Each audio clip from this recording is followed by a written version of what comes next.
In today's video, I'm going to teach you how to fix the Api-Ms-Win-Core-Synch-L1-2-0.Dll error on Windows in just 5 minutes. This error can be frustrating, but with the right steps, it's pretty straightforward to resolve. So let's dive right in and get your system back up and running smoothly. The first thing you'll want to do is head over to the official Microsoft website. This is crucial as you want to make sure you're downloading the legitimate files distributed directly from Microsoft to avoid any security risks. Once you're on their site, you're going to download the Visual C++ redistributable for Visual Studio. This package covers several versions including 2015, 2017, 2019, and the latest versions like 2021 and 2022. Once you're on the download page, you'll need to select the correct file based on your Windows operating system. Look out for two main options here.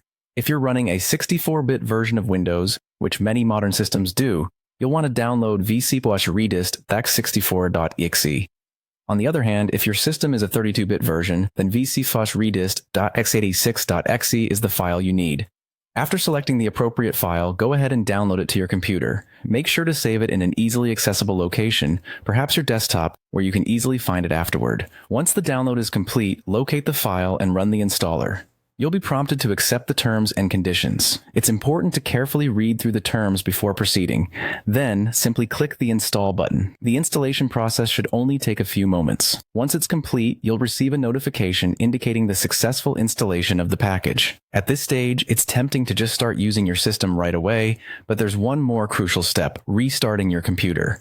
This helps finalize the installation process and ensures that everything is correctly configured. The restart will enable any pending changes to be applied, and it's an important step to ensure that the program functions as expected.